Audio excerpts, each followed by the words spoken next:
দিনে দিনে যেন কমছে দেশের প্রবীণ বা বৃদ্ধ মানুষদের সামাজিক মর্যাদা।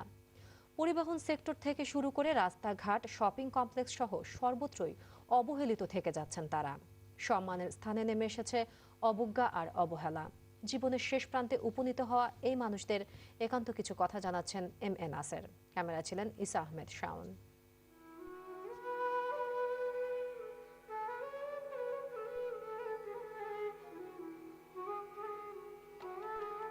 এ ধরনের দৃশ্য আর সচরাচর চোখে পড়ে না।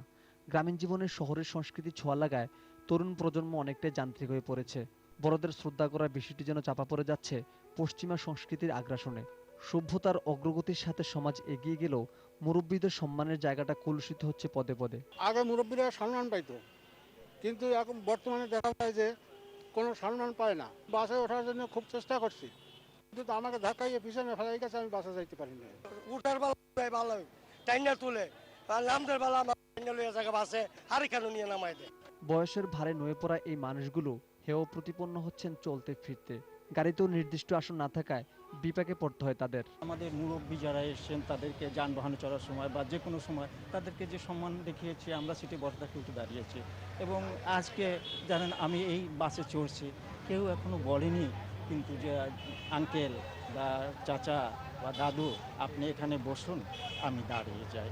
মহিলা, শিশু ও প্রতিবন্ধীদের পাশাপাশি বয়স্ক পুরুষদের জন্য গাড়িতে আসন বরাদ্দের দাবি জানান তারা। মহিলা এবং শিশুদের জন্য এবং প্রতিবন্ধীদের জন্য যেভাবে প্রত্যেক গাড়িতে নির্ধারিত সিট আছে, এরকম যারা 50 বয়স, অনেকেরই হাঁটু ব্যথা থাকে, মাজা ব্যথা থাকে, প্রেশারের রোগী থাকে, তাদের বেলাও এরকম সিট বরাদ্দ থাকলে আমাদের বয়স্কদের জন্য ভালো হয়। এবং সরকারের কাছে জোর দাবি যে এরকম একটা নির্ধারিত ব্যবস্থা করা হোক। সন্তান, সন্ততি আর সংসার নিয়ে জীবনভর সংগ্রাম করে এখন অনেকটাই পরনির্ভরশীল হয়ে পড়েছেন তারা। বার্ধক্যের এই সময়টায় স্মৃতির ডায়েরি একটু বেশি ভারী হয়, তাই কষ্ট থাকা মানুষগুলো ক্ষণে ক্ষণে আবেগপ্রবণ হয়ে পড়েন। আমি তো এ চিন্তা ভাবনা করি নেই যে আমার ছেলে মেয়ে ভাত দিবি না। ছেলে মেয়ে মানুষ করছি, বিয়ে থাওয়া দিছি, ছেলে বিয়ে দিয়ে দিছি, আর টাকার সময় তারা বুঝে খাতিছে, তা আমার এখন কর্ম করেই খাওয়া লাগবে। আমি গরিব মানুষ, কাজ করে খাই, যুবক থাকতে কাজ করছি, এখনো যে কাজ করা লাগবে এটা কোনোদিনই ভাবি নাই। এইভাবে আমি যে আমারে যে আল্লাহ এইভাবে এই টাইমে আনবে বা এই কাজ করাইবে, আমি কোনোদিনও কল্পনা করতে পারিনি। ক্ষণস্থায়ী এই পৃথিবীতে এক একজন তার মহৎ কর্মের জন্য টিকে থাকবেন। শেষ বেলায় নিয়তির নির্মম পরিহাসে কাউকে যেন ধুকে ধুকে মরতে না হয়, এমনই মিনতি জীবনের পরন্ত বেলায় দাঁড়িয়ে থাকা মানুষগুলোর।